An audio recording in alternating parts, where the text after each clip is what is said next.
창세기 26장 1절부터 5절까지 말씀 우리 천천히 함께 합독하도록 하겠습니다. 같이 읽겠습니다. 아브라함 때에 첫 흉년이 들었더니 그 땅에 또 흉년이 들매 이삭이 그랄로 가서 브레셋 왕 아비멜렉에게 이르렀더니 여호와께서 이삭에게 나타나 이르시되 애굽으로 내려가지 말고 내가 내게 지시하는 땅에 거주하라. 이 땅에 거류하면 내가 너와 함께 있어 내게 복을 주고 내가 이 모든 땅을 너와 내 자손에게 주리라. 내가 내 아버지 아브라함에게 맹세한 것을 이루어 내 자손을 하늘의 별과 같이 번성하게 하며 이 모든 땅을 내 자손에게 주리니 내 자손으로 말미암아 천하 만민이 복을 받으리라. 이는 아브라함이 내 말을 순종하고 내 명령과 내 계명과 내 율례와 내 법도를 지켰음이라 하시니라. 아멘. 문제를 만났을 때라는 제목으로 여러분들과 하나님 말씀 나누도록 하겠습니다. 미국의 공동체를 연구하는 켄 키즈라고 하는 한 박사가 있습니다. 이 사람이 스트레스를 받는 원인은 두 가지라고 하는데, 첫 번째가 공간, 그리고 두 번째가 관계라는 거예요. 그래서 이 공간이 너무 협소하고 지나치게 좁으면 사람들이 굉장히 많은 스트레스를 받는 주 원인이 되기도 하고, 또 동시에 관계가 뒤틀리거나 관계가 문제가 있으면 이 스트레스를 받는다는 거예요. 그래서 제가 이 켄 키즈라고 하는 이 박사의 책을 한번 보니까 이런 내용이 있었습니다. 사람이 너무 좁은 공간에 오랫동안 함께 있다 보면 그 관계가 굉장히 균질화되고, 그리고 공간 개념이 없어진다는 거예요. 그래서 공간 개념이 없어지면 내가 누구인지 모르게 된다. 그래서 다른 사람의 공간에 뛰어들게 되며 서로 걸려서 넘어지게 된다는 거예요. 그래서 단순히 공간과 관계가 따로 분리되어 있다라고 보는 것이 아니라 이 공간과 관계가 함께 연결고리를 갖고 있다는 거예요. 그래서 어떤 사람이 거주하는데 공간이 너무 좁습니다. 그러면 어떤 두 사람이 좁은 공간에 있다 보면 서로 넘지 말아야 될 선을 넘어버리는 거예요. 그러다 보니까 이 관계에서도 좁은 공간이 좁은 관계로 이어지면서 이 관계가 무너지게 되는 안타까운 사건이 생기게 된다는 거죠. 그래서 저도 보면 혹시나 이제 카페를 가게 될 일이 생기면 저도 꼭 넓은 카페를 가려고 해요. 그래서 지난 코로나 시간들 2년도 있다 보니까 할 수만 있으면 좀 이렇게 탁 트인 곳, 그죠? 그래서 넓은 공간에 가서 좀 이렇게 자연도 바라보고 높은 천장을 바라보는 게 너무너무 좋더라고요.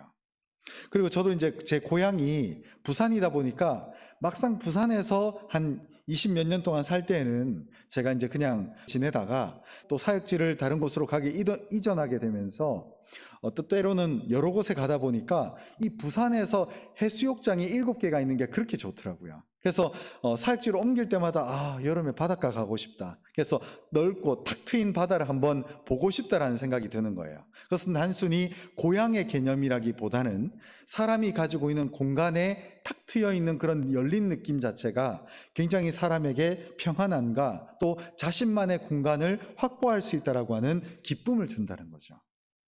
그런데 이 성경을 보다 보면 하나님께서는 유독 사람들에게, 특별히 하나님의 택한 백성들을 특정 공간으로 이동하시고 또 하나님과의 관계가 깨졌을 때에 그 관계를 회복해 하시는 역사가 이 창세기에서부터 요한계시록까지 계속해서 나오고 있습니다.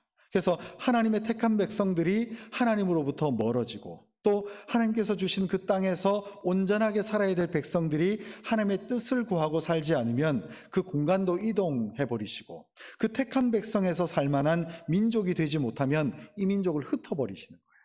그래서 우리가 볼 때는 이 성경에서 이스라엘 민족을 괴롭히는 것은 바벨론 족속, 페르시아 족속, 여러 기타 아수르 같은 족속들이 이스라엘 민족을 향한 하나님의 채찍질 같아 보이지만, 더 궁극적으로는 이스라엘 민족이 하나님이 약속하신 그 땅에 거주할 만한, 우리 옛날에 그런 단어 들어보셨나요? 깜냥이 못 되는 거예요. 이 땅에 거주할 만한 순수함, 이 땅에 거주할 만한 신실함을 누리지 못하니까 하나님이 흩어버리시는 거예요. 그러나 반대로 이 흩어버린 이 민족이 또 하나님과의 관계도 깨지죠. 공간도 이동을 했어요. 그러나 이 흩어버린 이 민족이 하나님께 다시 돌아오고 하나님을 다시 찾고 하나님을 구하게 되면 본토 아버지의 집으로 다시 돌아오게 하는 그 공간을 이동함과 동시에 하나님과 택한 백성 사이의 관계가 회복이 되는 그런 역사를 하나님께서 꼭 책임져 주신다는 거예요. 그래서 성경을 가만히 보면 좀 다른 관점에서 바라보면 이것은 공간과 철저한 하나님과 택한 백성 사이의 관계에 집중하고 있다는 것을 볼 수 있다는 거예요. 창세기 6장 5절에 보면 이런 말씀이 있습니다. 창세기 6장 5절 우리 화면을 통해서 같이 한 목소리로 읽도록 하겠습니다. 시작. 여호와께서 사람의 죄악이 세상에 가득함과 그의 마음으로 생각하는 모든 계획이 항상 악할 뿐임을 보시고.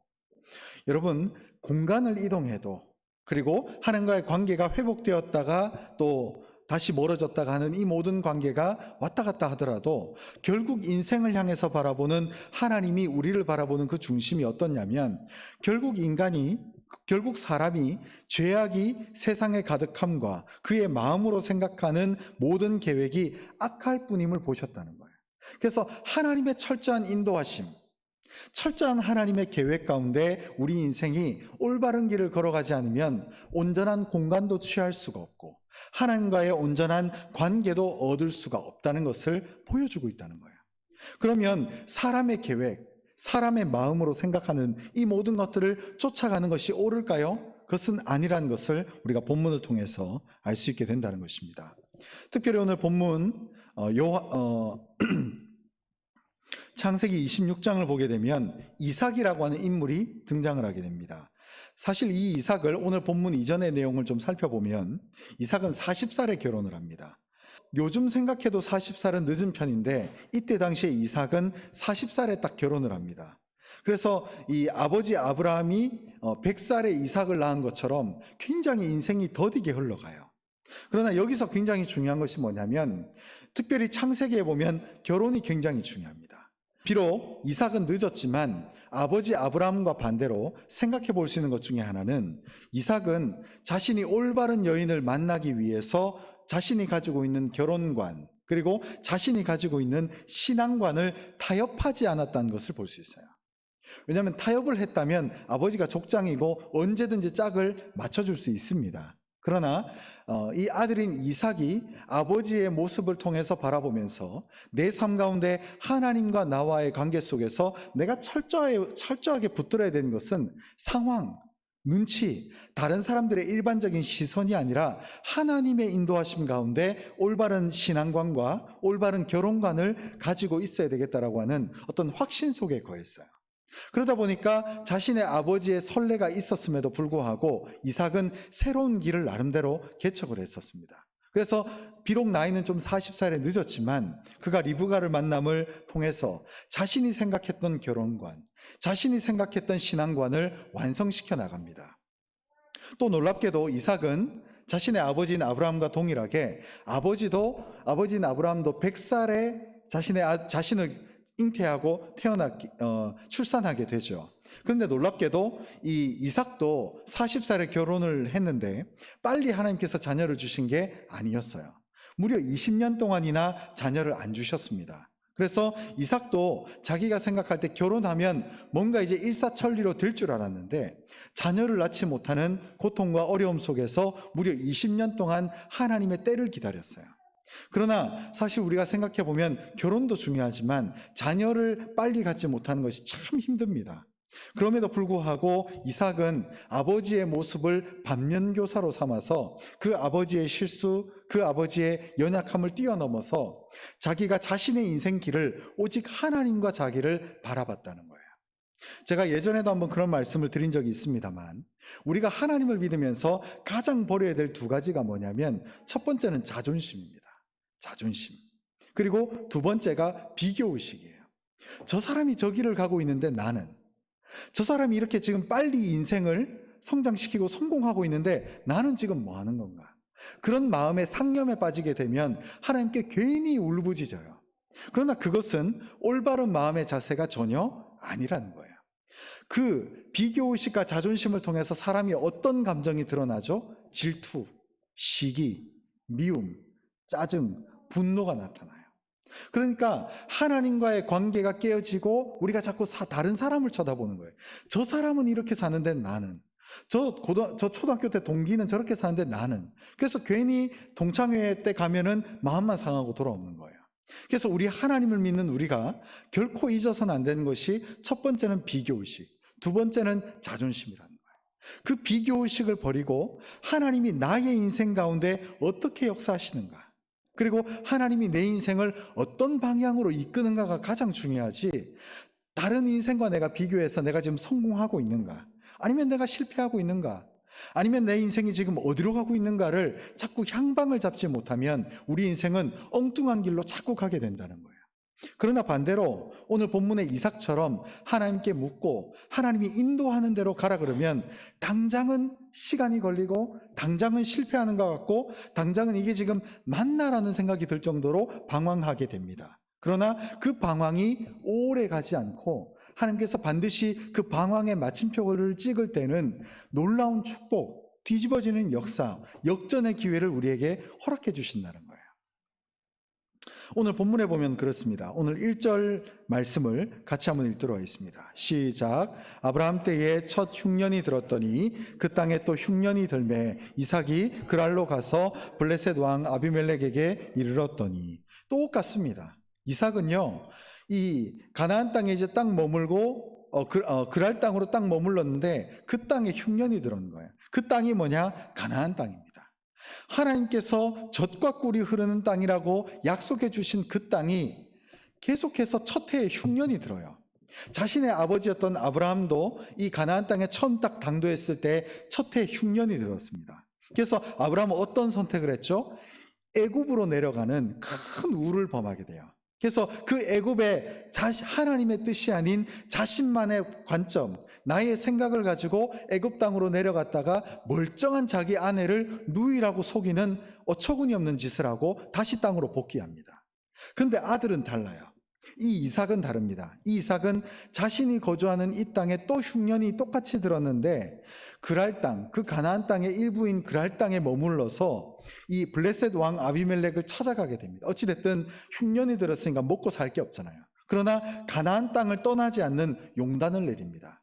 그래서 2절에 보면 여호와께서 이삭에게 나타나 이르시되 애굽으로 내려가지 말고 내가 내게 지시하는 땅에 거주하라. 여러분, 지시하는 땅은 좋아요. 하나님 이제 지시하겠구나. 지시하시나요? 지시 안 합니다. 그 땅에 계속 머물러 있어요. 그리고 여러분 한번 생각해 보십시오. 여러분 나름대로 하나님의 뜻에 순종해서 지금 텐트와 보찜을 지고 이동을 했단 말이에요. 이동을 해서 이사를 왔는데 첫 해에 하나님의 뜻에 순종을 했으면 풍년을 줘야 될 거 아니에요. 하나님 뜻에 순종을 했는데, 근데 지금 이삭은 이 땅으로 이전을 해서 왔는데 첫 해에 오자마자 바로 흉년이 드는 거예요. 참, 하나님의 뜻에 순종했는데 이게 지금 뭐 하는 짓인가? 라는 생각이 들 수밖에 없는 거죠. 그래서 이삭이 어떻게 보면 마음속에 여러 갈등이 있었을지는 모르겠습니다. 그러나 지금 이삭이 갈등할 이 시점에 하나님은 분명하게 이삭에게 나타나서 말씀하시는 거예요. 너는 애굽으로 내려가지 마라. 즉 아버지가 했던 실수를 넌 똑같이 범하지 마라. 그리고 내가 내게 지시하는 땅으로 가라. 여러분, 지시하는 땅 어디를 정해주는 것이 아니라 지시하는 땅으로 가라고 분명하게 말씀을 해주시고 있다는 거예요. 그래서 3절에 보면 이 땅에 거류하면 결국 이 땅에 남는 겁니다. 가나안 땅에 남는 거예요. 그래서 3절에 보면 내가 너와 함께 있어 내게 복을 주고 내가 이 모든 땅을 너와 내 자손에게 주리라. 내가 내 아버지 아브라함에게 맹세한 것을 이루어. 우리 4절 5절을 같이 읽겠습니다. 시작. 내 자손을 하늘의 별과 같이 번성하게 하며 이 모든 땅을 내 자손에게 주리니 내 자손으로 말미암아 천하 만민이 복을 받으리라. 이는 아브라함이 내 말을 순종하고 내 명령과 내 계명과 내 율례와 내 법도를 지켰음이라 하시니라. 하나님도 어떻게 보면 아버지였던 아브라함의 허물을 조금 덮어주세요. 왜? 너의 아버지는 5절에 보면 내 말, 하나님의 말씀을 순종하고 명령, 계명, 율례, 법도를 지켰다. 그러니까 너도 아버지처럼 지켜라라고 아브라함의 허물이 있었지만 허물을 덮어주시고 긍정적으로 좋게 아들에게 말해주고 있다는 거예요. 그래서 이 이삭이 이 4절에 있는 축복, 내 자손을 하늘의 별과 같이 번성하게 하며 이 모든 땅을 내 자손에게 주리니 내 자손으로 말미암아 천하 만민이 복을 받으리라. 이 축복의 말씀을 이삭이 받게 된다는 거예요. 그래서 나중에 어떻게 되는지 아십니까? 지금 이 창세기 26장에서 이삭이 거주한 이 그랄 땅에서 흉년이 들음을 통해서 어려움을 당면하지만 얼마 지나지 않아서 이 첫 해에 씨를 뿌리고 처음으로 농사를 했는데 자신이 뿌린 그 농사의 100배를 이 땅에서 수확을 얻게 됩니다. 여러분, 흉년 때도 아무리 씨를 잘 뿌려도 100배 수확을 얻는 게 쉽나요? 굉장히 어렵죠. 근데 남들 지금 다 힘들어서 흉년의 그때에, 기근이 창궐하는 그때에 이삭이 씨를 심었는데 100배의 소출을 보게 되는 거예요.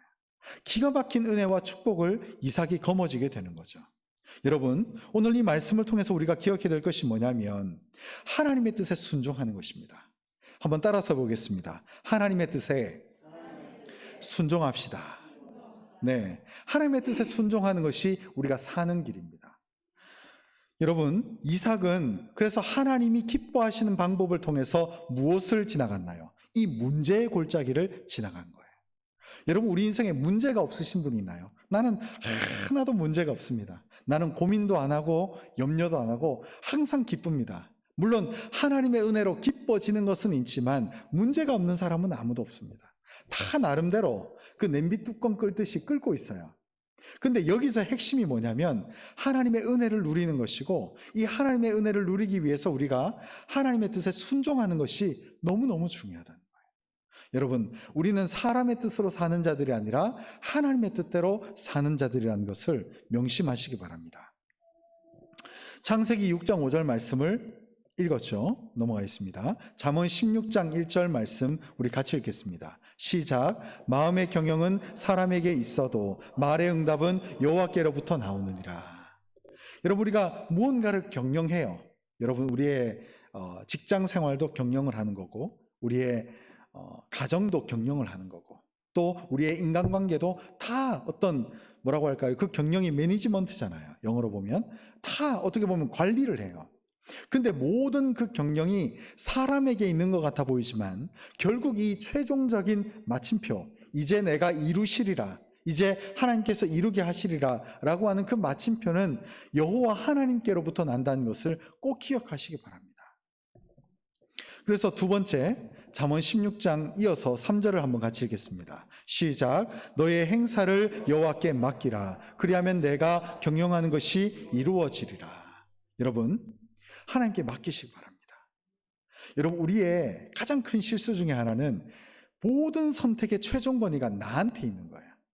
그래서 내 감정이 뒤틀리거나 내가 분노하거나 아니면 이때 내가 빨리 상황을 주도해서 정리해야 되겠다라고 하는 판단이 세워지면 하나님의 권위보다 내 생각과 내 판단과 내 마음이 그 권위 위에 있는 거예요. 그래서 어떤 결정을 할 때에 A를 선택할까 B를 선택할까, 아니면 할까 아니면 말까, 멈춘가를 내 마음으로 판단하는 거예요.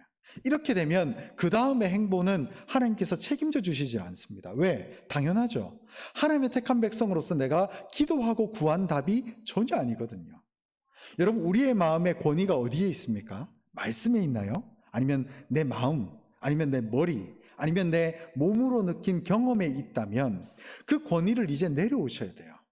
그래서 내 감정으로 선택하는 그거, 내 마음으로 선택했던 그 모든 것들에 이제 하나님을 1등으로 둘 때에 내 인생의 모든 것이 이루어집니다.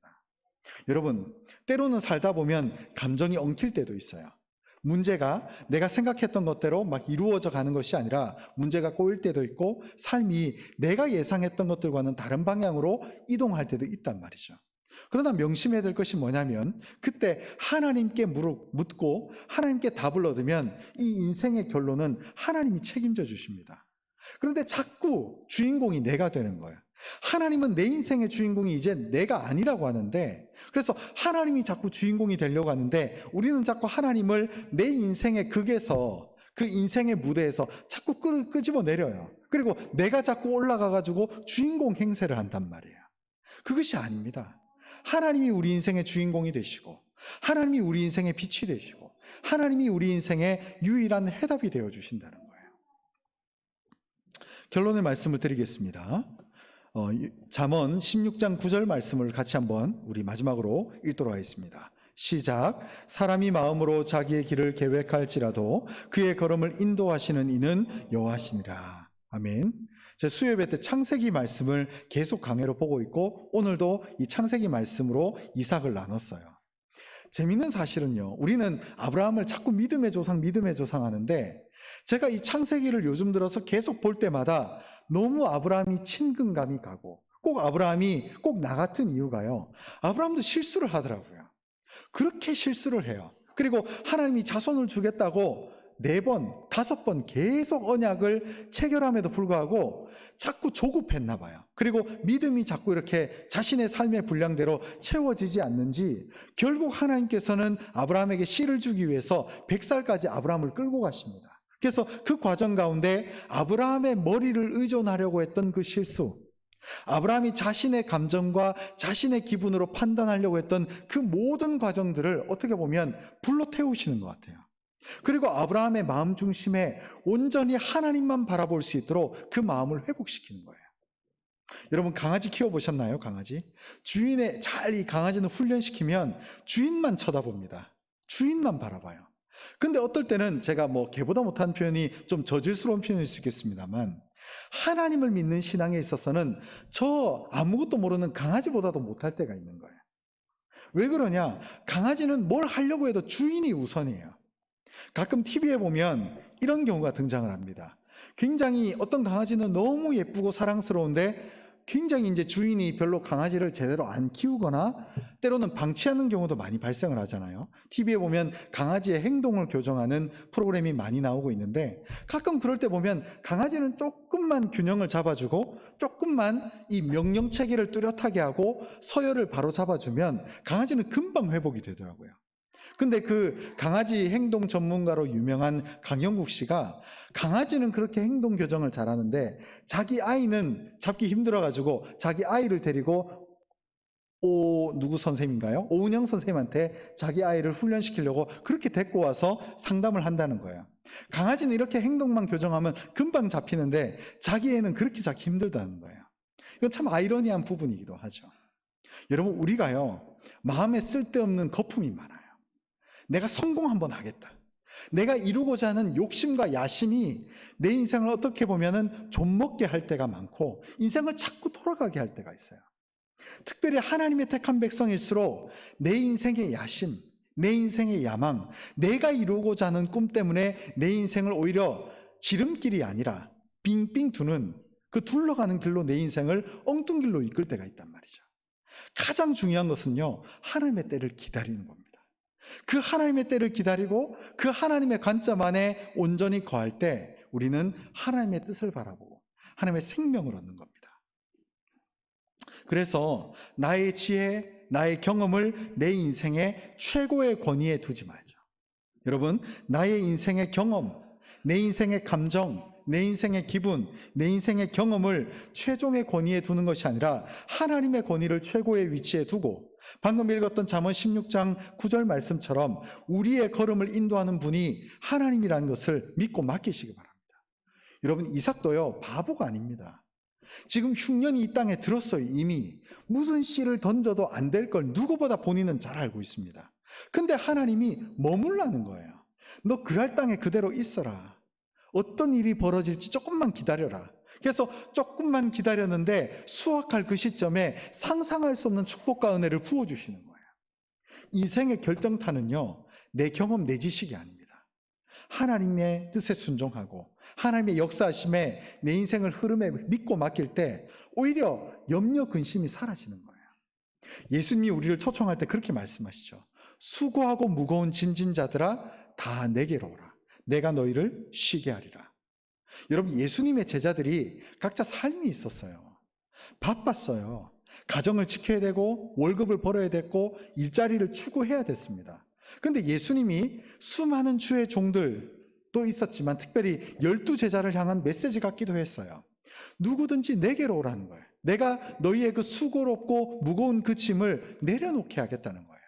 여러분, 그 짐이 뭘까요? 그럼 이제 우리가 일을 열심히 하다가 직장 때려치고 백수로 사는 게 그게 지금 예수님의 본심일까요? 아니죠. 하나님이 우리에게 말하는 그 예수님의 본심이 뭡니까?